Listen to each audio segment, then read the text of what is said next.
While there is yet time, allow me to offer you my hospitality, honored guest of Snezhnaya. Is there anything you wish to know?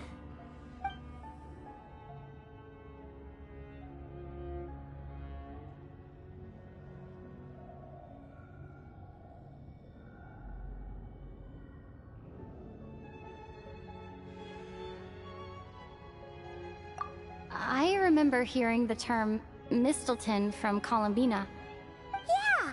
Paimon wanted to ask about that when the name came up just now. What is it? Paimon's heard of Project Stuja, but not this one.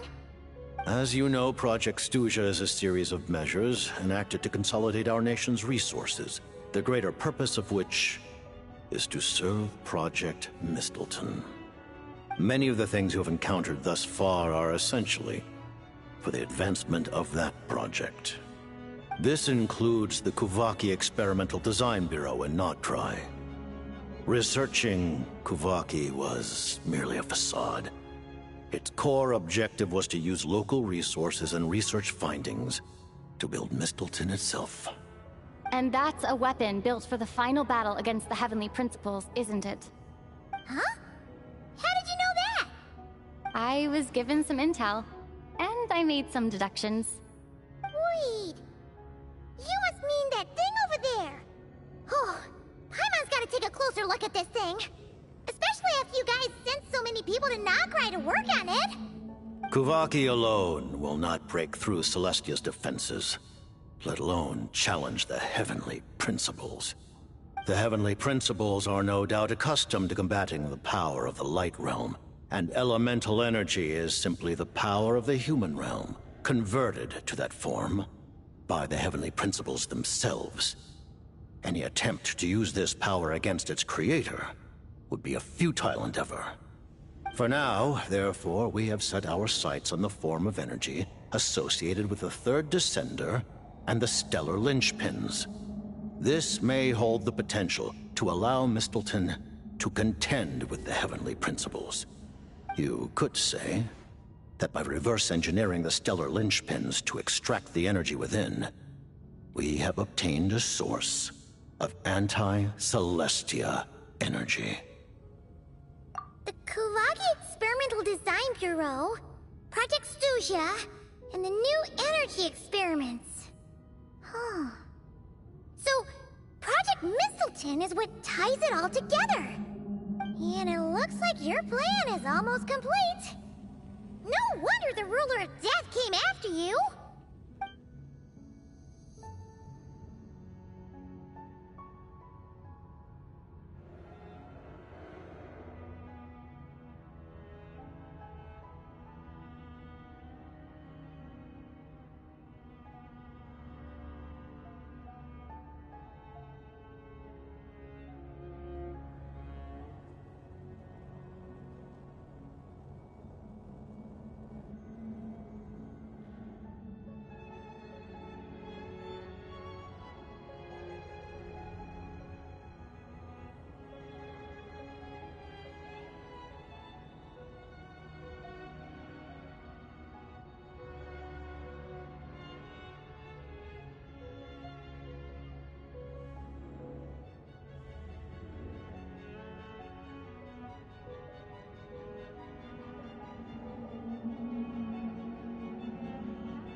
Her Majesty the Tsaritsa has embarked upon an expedition to vanquish a monster.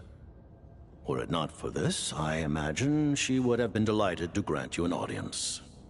Seems like the powers that be in Snezhnaya don't intend to hold my past conflicts with the Fatui against me. The Harbingers have been granted significant autonomy in retrieving the Gnosis.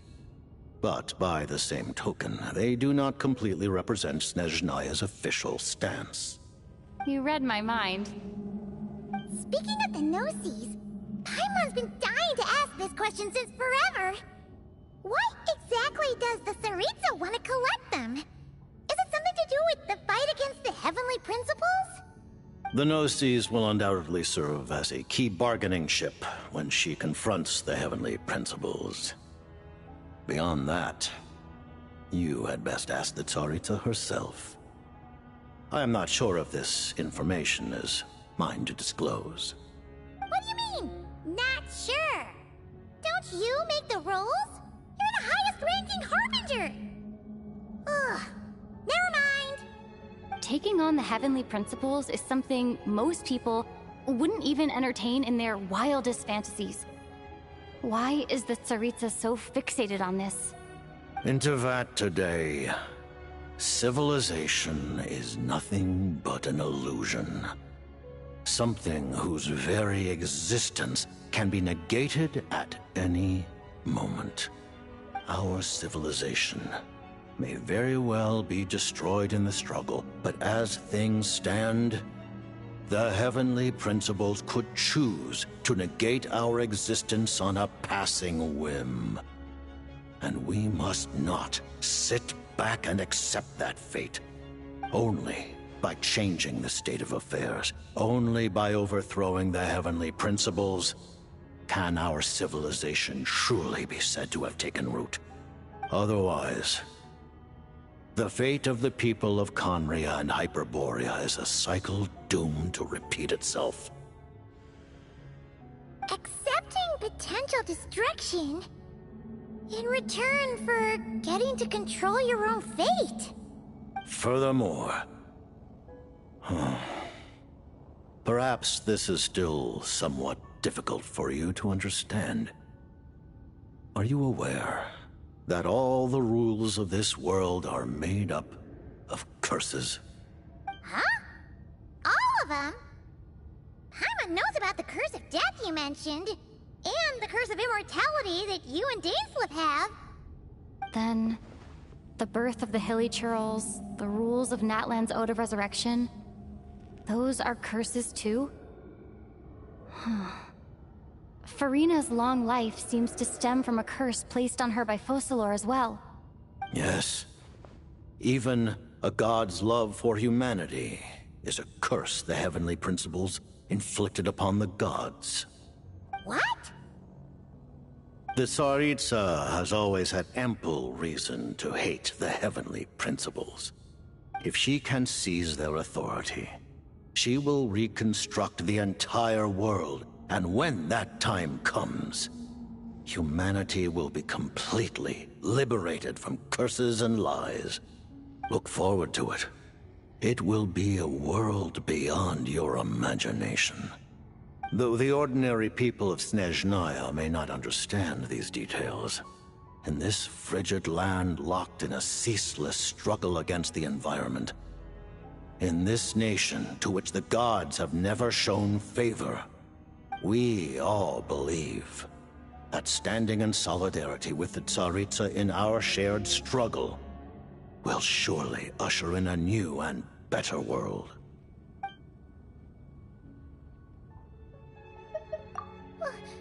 Paimon really doesn't remember. He's basically a stranger. You gotta believe Paimon. Allow me to explain. The reason Paimon reacted to the anti-Celestia energy developed by the Armory Palace is because she comes from Celestia herself. More specifically, she is one of its creations. Paimon?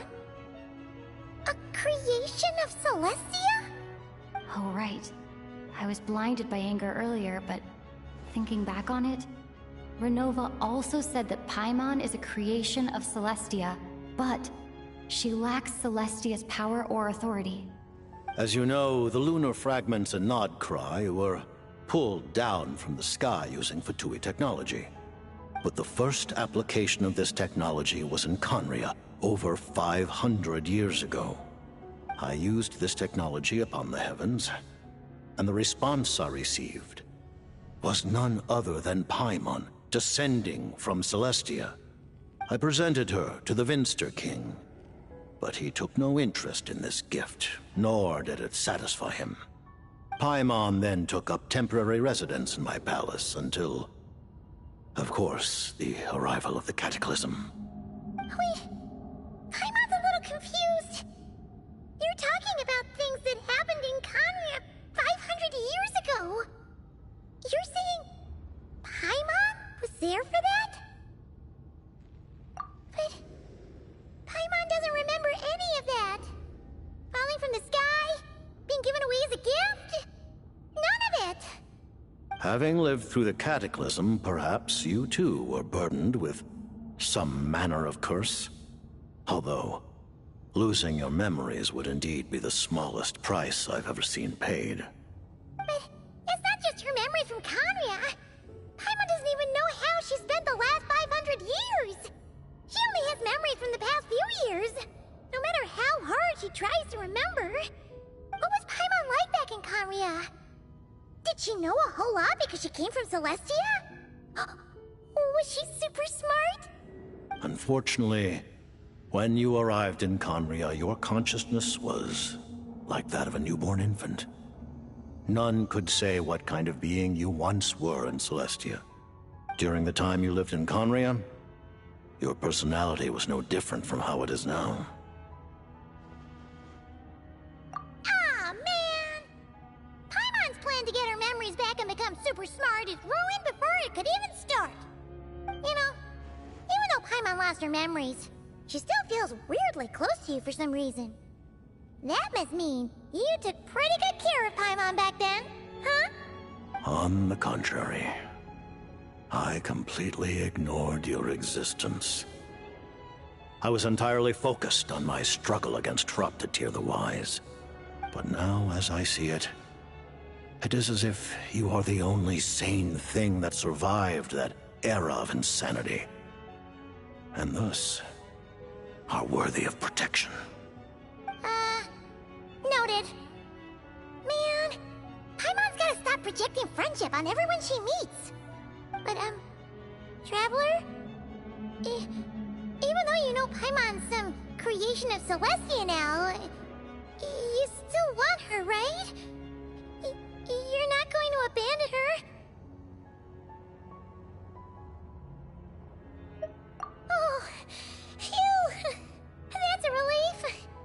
Paimon's just learning about this too. She's barely even processed it.